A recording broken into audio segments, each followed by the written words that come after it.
I wanted to take small steps on trying to make improvements every year to establish ourselves as a team that is a solid, performing and functioning and looking team.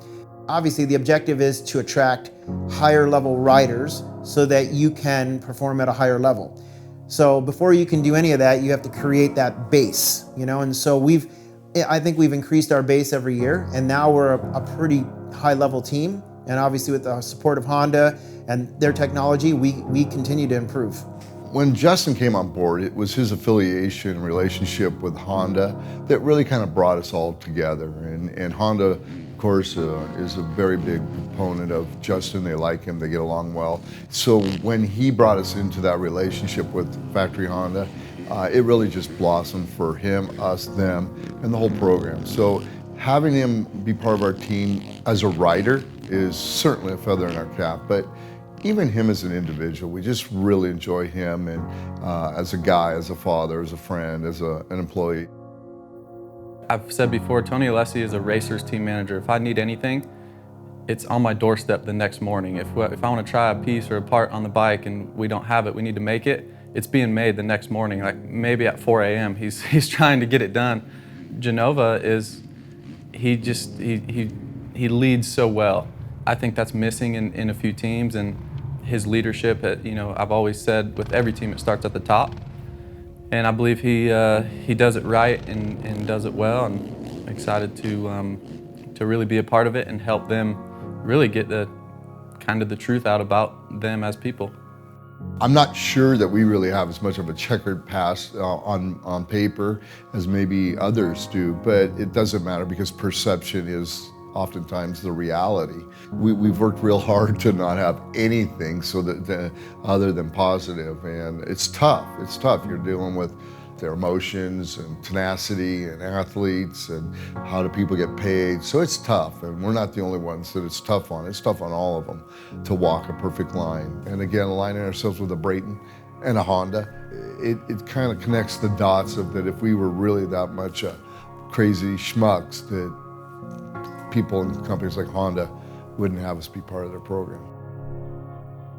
Vince has been with the team longer than anybody. He's the oldest standing member of Smartop, MotoConcepts Honda. Vince's biggest strong point for us is his ability to test parts. He's better than anybody. He can pick out any little change that we make and give us the right information, whether that's a better change or a worse change. In terms of racing, he is by no means a soft guy. The race shop is located in Southern California. We operate out of my boys' childhood or youth shop that they used to, run their mini bike program out of. And so I've moved the race shop here. It's in close proximity, obviously, to where we live.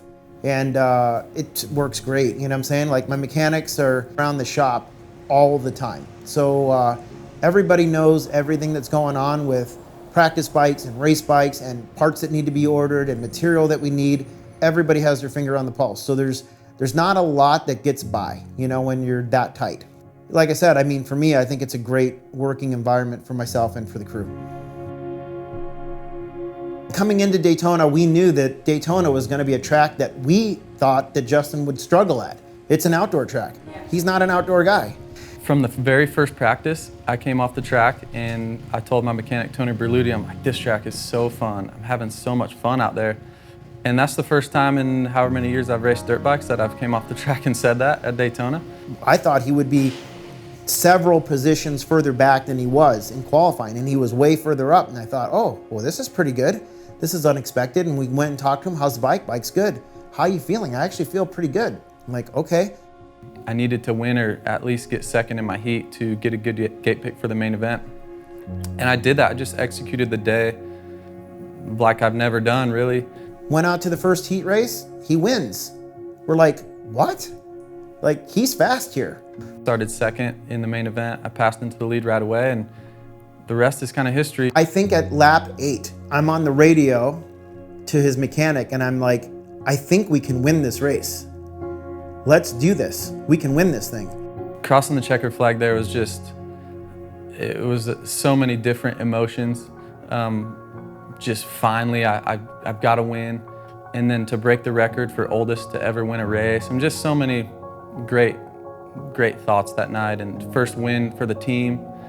First win for my mechanic, Tony Berluti, who's been at it a long time and had so many factory riders throughout his years of wrenching. And I couldn't be more proud of doing it now and the team I'm on and being a dad, you know. And if I was 25 and I would have done that, I felt like it would have just added extra pressure the following weekend or the following year. And it'd be hard to live up to that. Where now I don't have to live up to it, I can just enjoy it. He is 34 years old. He's the oldest guy in racing. And to accomplish the win at the hardest and most prestigious Supercross race of the season is amazing. So Brayton can actually make two records here tonight. Get the oldest rider age-wise for the win, which by the way was 33 years, 1 month, and 6 days in Indianapolis in 2004. And as we said, Brayton about to turn 34 next week, and then the one for the starts here at 34. He's gonna do it! Extreme Supercross! Justin Brayton wins Daytona! I was fast enough to get away and get a cushion, and it worked. This is awesome. This is awesome. Well, Justin, you might be an outdoor guy now. Congratulations. Go enjoy this.